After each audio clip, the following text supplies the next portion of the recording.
The greatest weapon against the chaos of this world is not your ability to fight back, but your ability to choose one thought over another.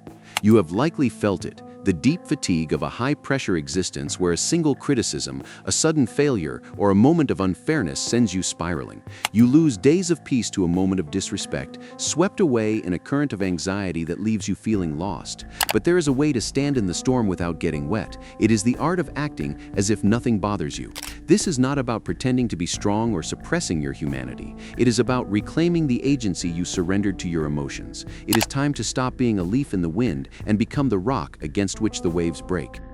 True strength has been deeply misunderstood. You have been taught that to be strong is to be unfeeling, to project a hard shell against the world to prove you cannot be hurt. This is a lie. True strength is not the absence of emotion. It is the refusal to let external events dictate your internal reality. When you react with rage, frustration, or fear to someone else's words, you are handing them the remote control to your mind. You are allowing a fleeting comment to keep you awake for nights on end, granting a stranger the power to dismantle your self-worth. Consider the cost of this reactivity. Every time you impulsively respond to a provocation, you are not defending your honor. You are displaying your dependency. You are proving that your stability is conditional on their behavior. You become a puppet, dancing to strings pulled by circumstances you cannot control. You treat every event as a verdict on your value, rather than mere data to be processed. By letting the storm inside, you surrender your only true possession, your own mind. That is not resilience, that is slavery to the present moment. The shift happens when you draw a hard, non-negotiable line between what is yours and what is not. The past is not yours. The opinions of others are not yours. The behavior of the crowd is not yours. The only things you truly own are your attitude, your choices, and your actions right now. Instead of asking, "Why is this happening to me?" you must ask, "Who do I need to become to handle this?" When you stop fighting gravity and start adjusting your sails, you move from a state of fragile reaction to one of unshakable power. You observe the chaos, but you do not let it enter you. The difference between a life of chaos and a life of command lies in a single, invisible split second. The gap between the trigger and your response. In that fleeting moment, you are either a master or a slave. Most people live entirely on autopilot, their emotions surging like waves the instant the wind changes. A disrespectful look, a sharp tone, or a sudden crisis hits, and they react instantly, snapping back, collapsing into fear, or exploding in rage. They believe this reaction is strength, but it is actually the ultimate weakness. It reveals that they have no filter, no fortress, and no say in their own behavior. You must understand that the pain you feel in these moments is rarely caused by the event itself, but by the judgment you instantly attach to it.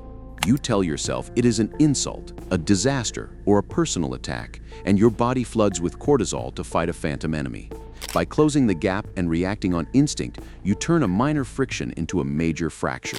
You say things you cannot take back and burn bridges you still need to cross, all because you refuse to endure the discomfort of stillness for just a few seconds. The solution is to inhabit that gap. When the world strikes a nerve, you do not strike back, you breathe. You step back into the citadel of your mind and observe the impulse without obeying it. You ask yourself, does this actually threaten my values or just my ego? This pause is not passivity, it is a boundary. It is the wall between the world's noise and your soul's peace. By delaying your reaction, you regain the power to choose a response that serves your long-term character rather than your short-term temper. One of the primary sources of your exhaustion is a battle you were never designed to win. The attempt to control the uncontrollable. You spend your nights dissecting the thoughts of others, predicting the unpredictable shifts of the market, or replaying past mistakes, believing that if you just worry hard enough, you can bend reality to your will. This is the trap of the modern mind. You cling to the illusion that anxiety is a form of responsibility, and that letting go is an act of negligence. But grasping at water only leaves you with wet hands and a tired heart. Think of the times you have drained your spirit trying to manage the perceptions of others.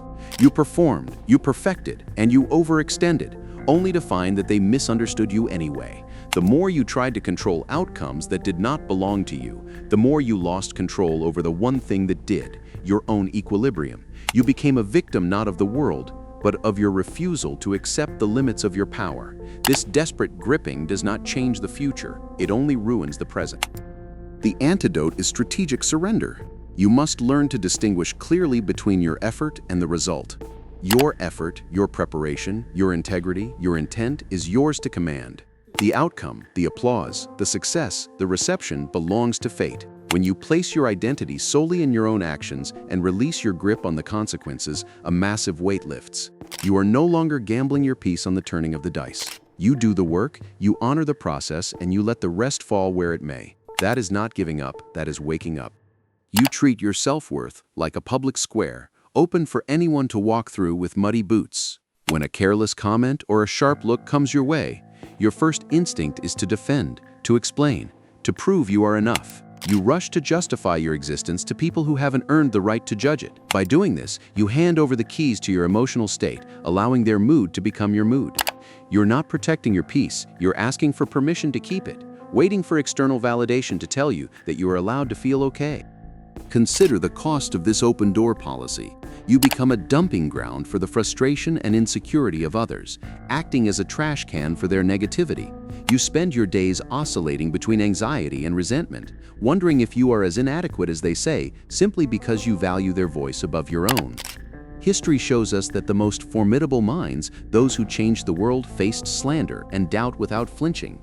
They did not waste energy debating their value, they simply continued their work. Your need to be understood by everyone is not a sign of connection, it is a symptom of a fragile foundation.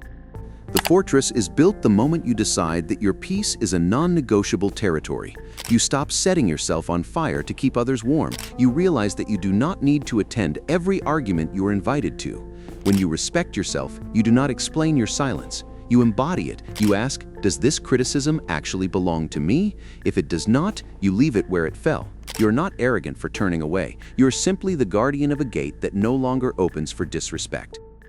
In a noisy world, you have been conditioned to believe that silence is submission and that the loudest voice wins. You feel the burning need to correct every falsehood, to win every debate, and to have the last word.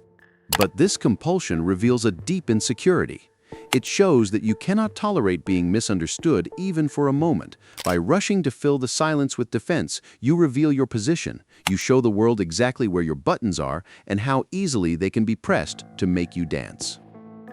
There is a terrifying power in the person who does not react. When you are accused or provoked, and you offer nothing but a steady gaze and a calm pause, you disrupt the script. The aggressor expects a fight to validate their anger. Instead, they meet a void. Your silence acts as a mirror, reflecting their lack of control back onto them. It signals that their opinion does not carry enough weight to move you. While they lose their composure trying to provoke you, you preserve your energy for what actually matters, the truth of your actions. You must learn to wield silence not as an absence of speech, but as a weapon of command. It gives you the space to observe the chessboard while others are busy knocking over the pieces. It allows you to detach from the external pressure and consult your own judgment rather than your instinct. The next time you are tested, do not rush to speak. Let the silence hang in the air, let it be heavy. In that quiet, you will find that you do not need to explain yourself to be respected. You only need to remain unshaken. You have been conditioned to view every setback as a verdict on your inadequacy. When a project fails or a relationship ends, you see it as proof that you are unlucky or undeserving. You ask why me and sink into the role of the victim, waiting for the world to apologize. This mindset is a prison. It keeps you trapped in a cycle of bitterness where every obstacle is an injustice and every struggle is a personal attack. You waste your energy wishing for an easier life instead of building the capacity to handle the one you have. Consider the alternative, the alchemy of adversity. The most resilient people do not deny pain, but they refuse to let it define them. They do not ask, why did this happen, but who must I become to overcome this? They see every failure not as a dead end, but as raw material for their own evolution. They understand that the obstacle is not in the way, it is the way. By shifting your perspective, you stop fighting the current and start using its force to propel you forward. You stop being a victim of circumstance and become a student of it. This is not about toxic positivity, it is about strategic adaptation. You must look at your failures coldly and ask, where did I go wrong? What skill was missing? You do not punish yourself, you simply adjust. You take the bitterness of the loss and use it to forge a stronger, wiser version of yourself. When you stop fearing failure and start seeing it as data, you become unstoppable. You realize that the only way to lose is to stop moving. You are waiting for a lightning bolt of inspiration or a sudden surge of willpower to change your life. You believe that resilience is a trait you are born with or a gift bestowed upon the lucky few. But this is a fantasy. Inner peace is not a miracle. It is a construction project. It is built brick by brick through small, unglamorous choices made every single day. You are not lacking strength. You are lacking consistency. True discipline is not about grand gestures. It is about the quiet, repetitive work of self-mastery. It is the 5 minutes of silence you carve out before the chaos begins. It is the pause you take before responding to an angry email. It is the choice to surround yourself with people who elevate you rather than drain you. These small acts compound over time, creating a fortress of calm that no storm can breach. When you neglect these daily rituals, you leave the door open for anxiety to enter. You must treat your emotional stability like a muscle that needs to be trained. You cannot expect to lift heavy weights if you have never stepped into the gym. Start today with one small habit, a moment of stillness, a conscious breath, a refusal to engage in gossip. Do it when it is easy, so you can do it when it is hard. Do it when no one is watching, because that is when it counts the most. Excellence is not an act, but a habit, and peace is the reward for those who show up for themselves every day. The ultimate vulnerability is an identity built on sand. You have likely defined yourself by things that can be taken away in an instant: your job title, your relationship status, your bank balance, or the applause of the crowd. When you anchor your worth in these external markers, you are not building a life, you are building a house of cards. The moment the wind changes, when the praise stops or the market crashes, you collapse, not because you are weak, but because you are unmoored. +2. To be truly unshakable, you must root your identity in something that the world cannot touch. You must decide who you are in the dark, when there is no audience to impress and no accolade to win. Are you defined by your integrity, your capacity to endure, your commitment to truth? These are the only things that belong to you completely. When you value your own character above your reputation, you become dangerous to a world that relies on your insecurity to control you. +4.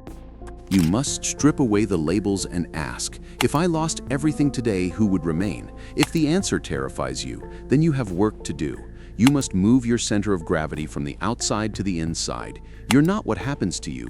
You are how you choose to respond to what happens to you. That is the only sovereignty worth having. +4. Understand this. Peace is not a place you arrive at. It is a fortress you defend every single day. You will be tested. The world will try to drag you back into the mud of reactivity to make you small, angry, and afraid, but you now hold the keys to the citadel. You know that true strength is not about controlling the storm, but about controlling yourself within it. +4.